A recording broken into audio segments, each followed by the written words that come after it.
Good day, everybody. How are you all doing? Today, we are going to talk about hypothesis test for the mean with the unknown standard deviation.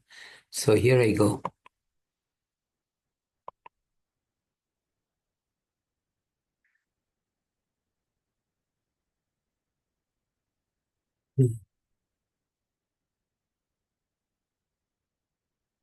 So these are the objectives. So we are not going to use tables, so I'll skip this section. We are going to use our calculator TI-84.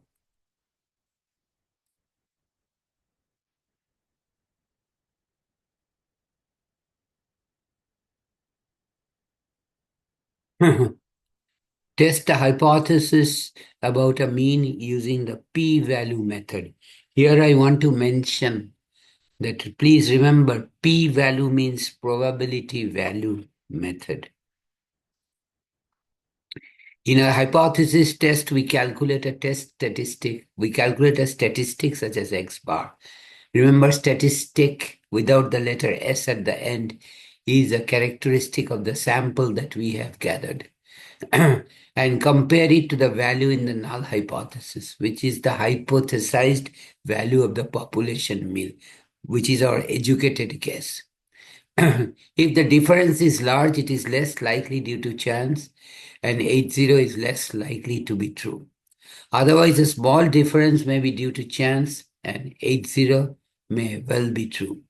The question is is how big should the difference be between the between the statistic X bar and the hypothesized value of the population mean before we reject 80? There are two approaches to this question used in practice: critical value method and the p-value method. P, as I told you, is the probability.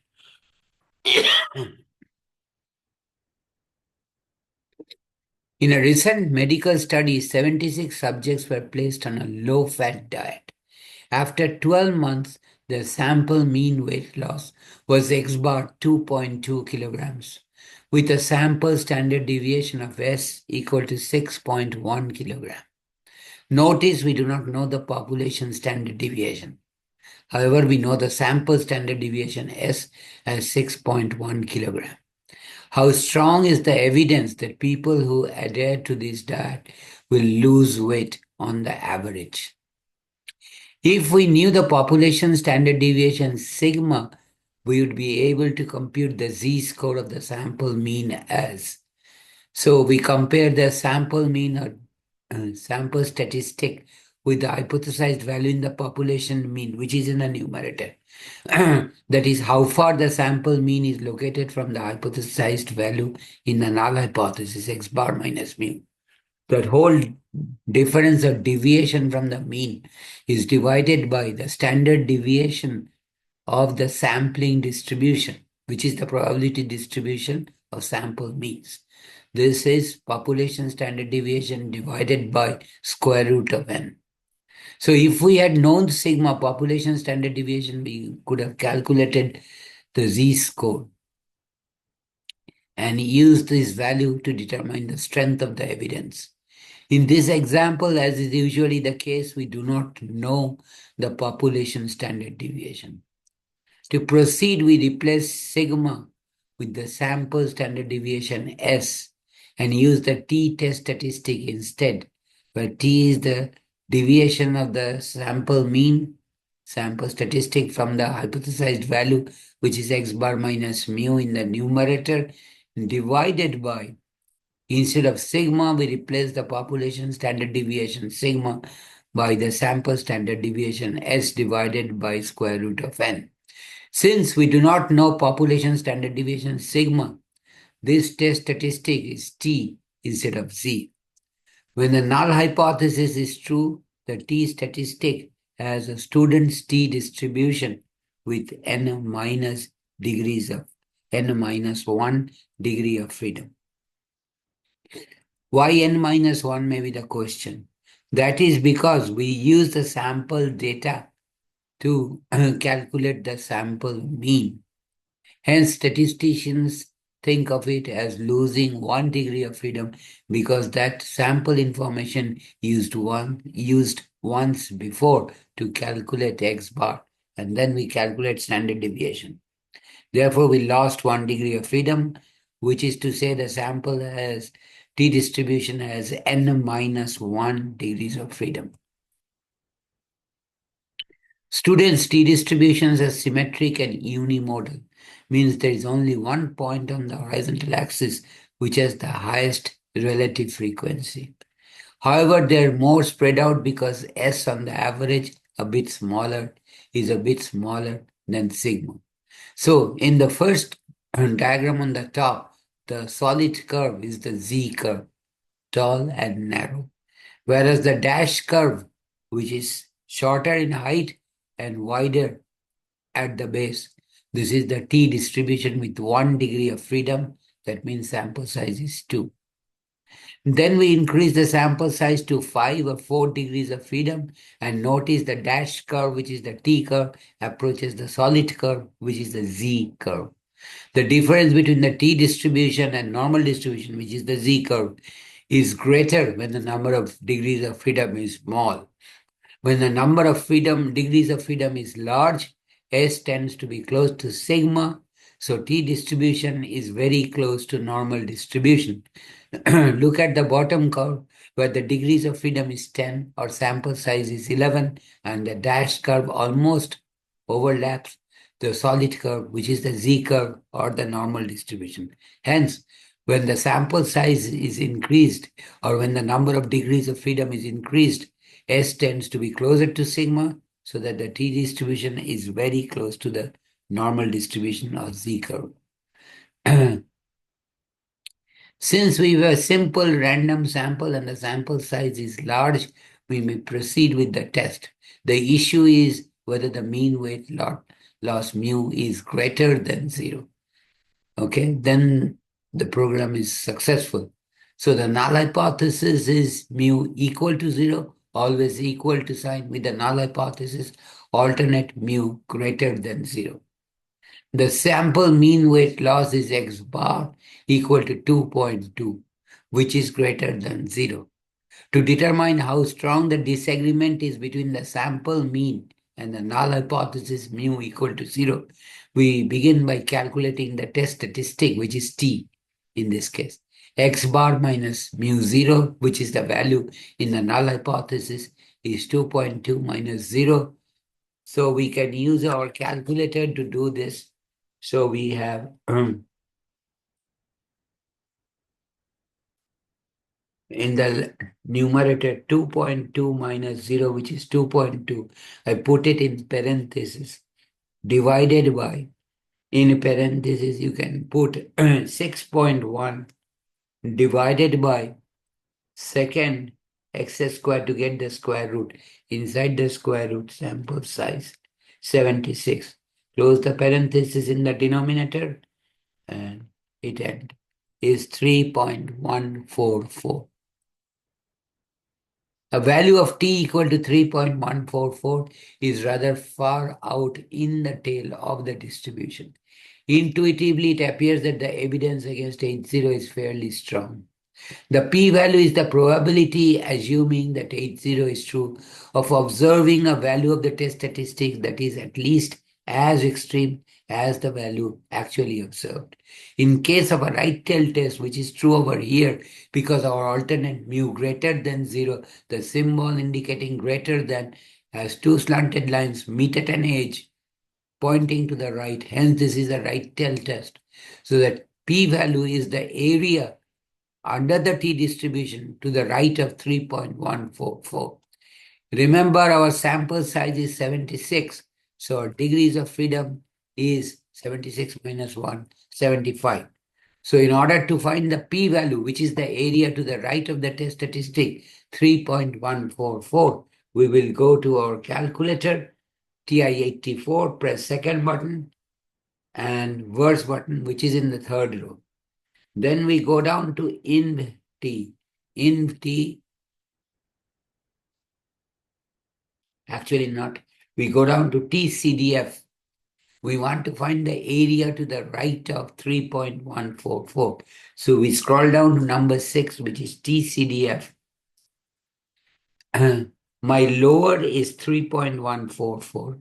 I start finding the area to the right of 3.144. So my lower is 3.144. My upper is a very large number on the right, which I write for upper 1. Then I press the second button and the comma button, which is on top of the 7 button, to get the small cap E, which stands for exponent. And then I type 99. What does it mean? 1E99 means 1 followed by 99 zeros, which is a very large number on the right. So basically, I told the calculator my T curves ends at infinity or a very large number on the right. My degrees of freedom, as I explained before, is sample size minus 1. In this case, 76 minus 1 is 75. So now I will find the cumulative area to the right of 3.144. I go down to PEST and hit enter twice. And that p-value is 0.00119, which is much less than if we assume an alpha value of 0.05. Remember, alpha is the level of significance or maximum probability of rejecting H0 when it is true. Since p-value of 0.00119 or 12 is less than 0.05, we will reject the null hypothesis. And we state at alpha equal to 0.05, there is enough evidence to support the alternate that mu greater than 0. To make a decision to reject H0 when using the p-value method, we choose a significance level of alpha between 0 and 1, compute the p-value. If p is less equal to alpha, reject H0. If p is greater than alpha, do not reject H0. The assumptions for performing a hypothesis test about mu when sigma is not known are: we have a simple random sample; 2, the sample size is large and greater than 30, or the population is approximately normal. And it shows you how to use the t-test, stat, then highlight test, and then scroll down to t-test. If the raw sample data are given, use the data option. In a recent medical test, 76 subjects were placed on a low-fat diet. After 12 months, the sample mean weight loss X bar was 2.2 kilograms with a sample standard deviation of 6.1 kilogram. Can we conclude that the mean weight is greater than 0? Alternate hypothesis. So stat, test, we scroll down to t-test. Input is on summary stats because we know the summary stats of the sample. Mu0 is the hypothesized value in the null hypothesis, which is 0. What is X bar? 2.2. Sample standard deviation is 6.1 SX. N sample size is 76. And our alternate is greater than mu0. So place it on greater than mu0 and hit enter. Then go down to calculate and hit enter. So t value is 3.144, p value is 0.00119, which is less than alpha equal to 0.05. Therefore, we reject H0 and we conclude at alpha equal to 0.05. There is enough evidence to support the alternate mu greater than 0. Generic drugs are lower cost substitutes for brand name drugs. Before a generic drug can be sold in the United States, it must be tested and found to perform equivalently to the brand name product. The US Food and Drug Administration is now supervising the testing of a new generic ointment. The brand name ointment is known to deliver a mean of 3.5 micrograms of active ingredient to each square centimeter of the skin. As part of the testing, 7 subjects applied the ointment. 6 hours later, the amount of drug that has been absorbed into the skin is measured. The amounts in micrograms are. How strong is the evidence that the mean amount absorbed differs from 3.5 micrograms? Use alpha equal to 0.01. So our null hypothesis will be mu equal to 3.5. Alternate hypothesis H1 should be mu not equal to 3.5. And we have these six, 1, 2, 3, 4, 5, 6, 7 values. So the first thing we will do is clear the memories of the calculator. Second button, then the plus button on top of the enter button on the bottom right, then number 4. We will get clear all list on the calculator, hit enter, done. Then stat button and one button. In L1, we will enter these numbers 2.6, 3.2, 2.1, 3, 3.1, 2.9, and 3.7. So we have entered the 7 values in L1. We need to, since the sample size is less than 30, and it has not been told whether the population is normally distributed or not, we need to verify that these sample came from a bell-shaped curve or normal distribution. How do you do that? An easy way to do that is to make a modified box plot using TI-84 and check out if there are any outliers or not. So we do second button and then y equal to key on top of it. Then we press number 1. First line should be flashing on. Second line, we go to the fourth. 1, 2, 3, 4. So with the right cursor key, move the cursor to the fourth type of chart, which is a modified box plot. Not the fifth, the fourth. And hit enter so that it's flashing on the fourth type of chart. This chart will show you if there is any outlier or not. And then press the zoom button, which is the third key in the extreme top row, zoom 9. And you see a box plot without any outlier. Okay. If there is any outlier on the right, it will be indicated by a separate box. And if there is any outlier on the left, it will be indicated by a separate box on the left, beyond the horizontal line on the left and on the right. But there is no outlier in this case.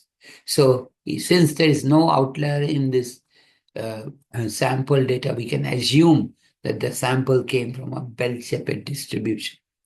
So now we are going to do our test. So stat, highlight test on the top row. The number 2 t-test we are using because we do not know the population standard deviation. The input should be on stats because we have entered the data. Input should be on data. Input should be on data first line. So bring the cursor on data and hit enter because we have entered the data in L1. Mu 0, we know the hypothesized population mean is 3.5. Okay. And the alternate is not equal to. So bring the cursor on not equal to. Differs from 3.5 means not equal to. So bring the cursor not equal to mu 0. Go down to calculate and hit enter. We are looking for the test statistic and a corresponding p-value. The test statistic is t is equal to minus 2.95. P-value is 0.025. Compare the p-value with the alpha 0.01. P is greater than alpha. Therefore, the decision is do not reject H0. We conclude that alpha equal to 0.01. There is not enough evidence to support the alternate H1 mu not equal to 3.5.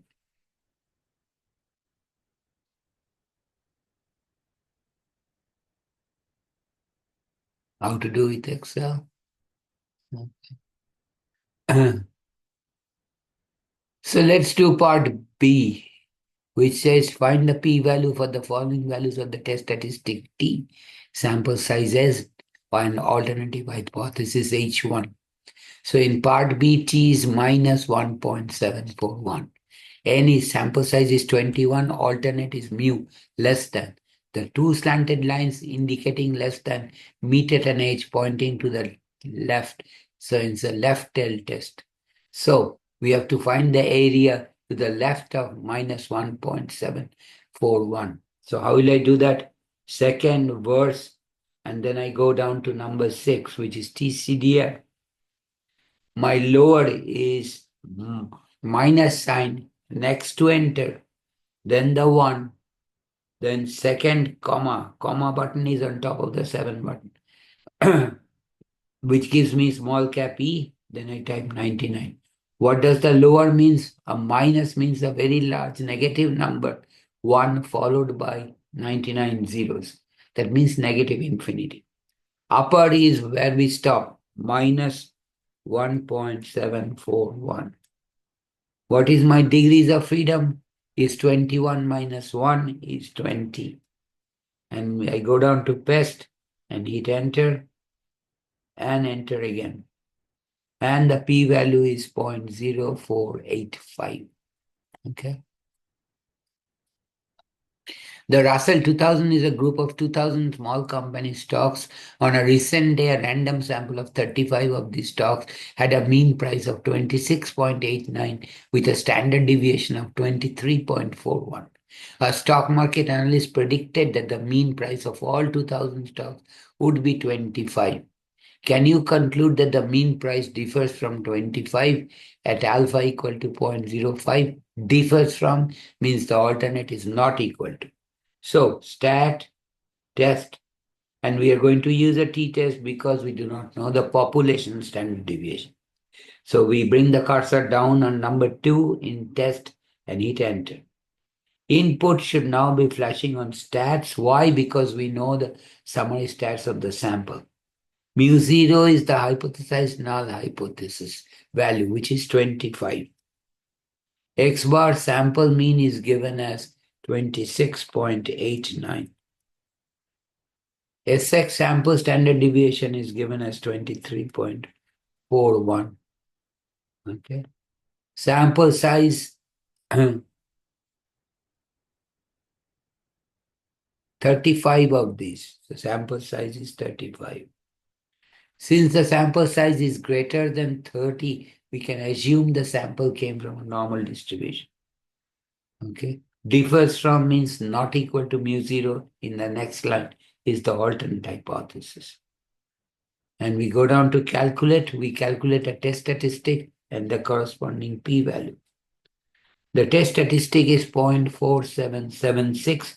P-value is 0.635 or 0.636, which is greater than alpha of 0.05. Since P is greater than alpha, decision do not reject H0. Conclusion, at alpha equal to 0.05, there is not enough evidence to support the alternate that mu not equal to 25.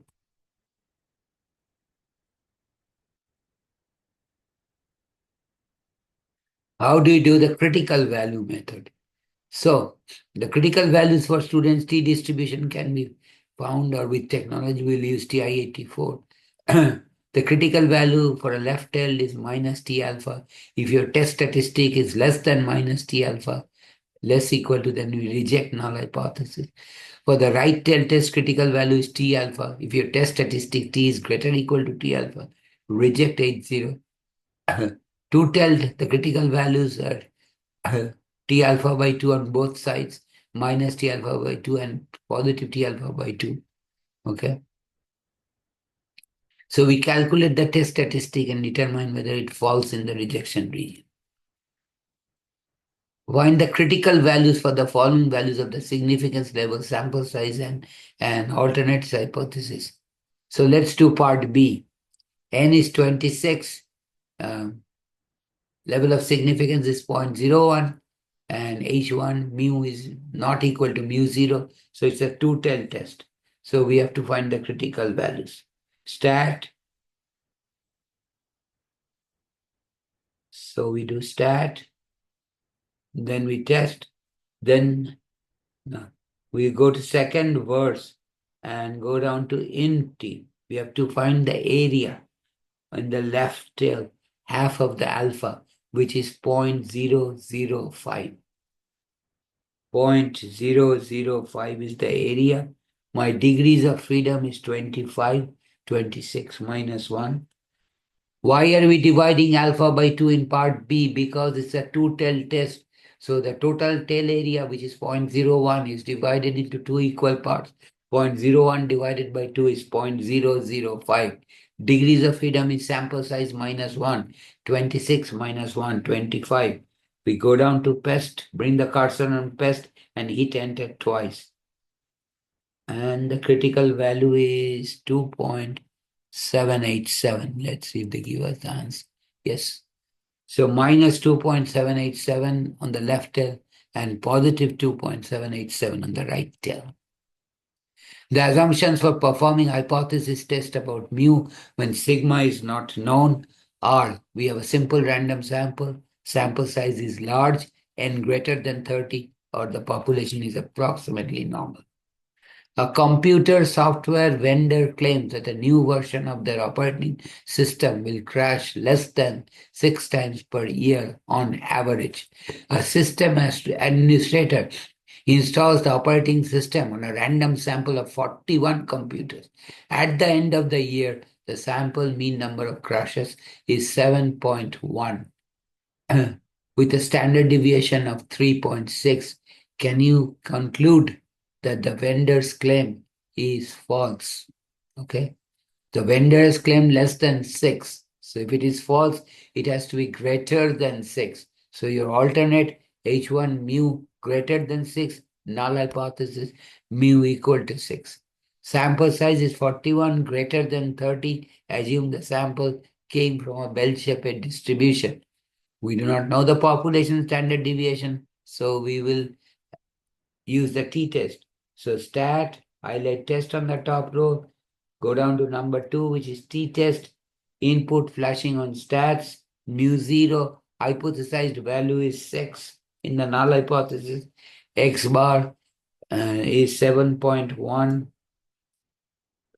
sample standard deviation is 3.6, sample size is 41, and greater than mu 0 is the alternate. So in the next line, bring it the cursor on greater than mu 0 and hit enter.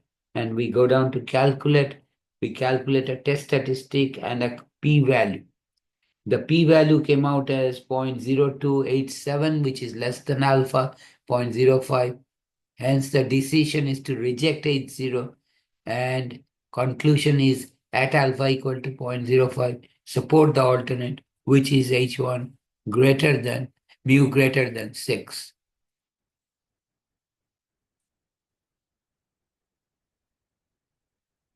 Describe the hypothesis test. Suppose that we test the hypothesis H sub 0 mu equal to 35, 3.5 versus alternate mu not equal to 3.5 and obtain the p-value of 0.0256. Because p less than 0.05, H0 is rejected at a 0.05 level. Informally, this says that the value of 3.5 is not a possible value of mu. Another way to express this information about mu is through a confidence interval. If we construct a 95% confidence interval for mu in the same context, we find the interval to be 2.4809 less than mu less than 3.4048. That is the confidence interval is between 3.48 and 2.48 and 3.40. It does not contain the hypothesized value mu equal to 3.5. Therefore, we reject the null hypothesis of mu equal to 3.5. Describe the relationship in alpha and beta. Recall that a type 1 error occurs if we reject H0 when it is true, and type 2 error occurs when we fail to reject H0, even though it is false. We would like to make probabilities of these errors small. The probability of type 1 error is equal to the significance level, which is denoted by alpha. In other words, if we perform a test at a significance level of alpha equal to 0.05, the probability of making a type 1 error is 0.05. Because alpha is the probability of type 1 error, why don't we always choose a very small value for alpha? The reason is smaller the value we choose for alpha, the larger is the value of beta, the probability of making a type 2 error. In general, making a type 1 is more serious than making a type 2 error, which is why a suitable value of alpha is chosen before the test is performed. Charlie will perform a hypothesis test at alpha equal to 0.05 level. Felice will perform the same test at alpha equal to 0.01 level. If H0 is true, who has a greater probability of making type 1 error? It will be Charlie. If H0 is false, who has the greater probability of making type 2 error? It will be Felice because our alpha is 0.01. Hence the the chance of making a type 2 error of beta because alpha is so low will be higher for our case. Report p-value or the test statistic value. Sometimes people report only a test result with result was statistically significant at a certain level without giving the p-value. It is much better to report the p-value along with the decision whether to reject. There are three reasons. The first reason is that there's a big difference between a p-value that is just barely small enough to reject and one that is extremely small. For example, at alpha equal to 0.05 significance level, there is a huge difference between p-value equal to 0.049 and p-value equal to 0.0001. The second reason is that there's a big difference between a p-value that is barely large enough not to reject, say p equal to 0.051, and a truly large value, say p equal to 0.4. Reporting the p-value distinguishes between a situation in which there is small amount enough evidence, there is almost enough evidence to reject the null hypothesis. Lastly, not everyone may agree with your choice of a significance level alpha.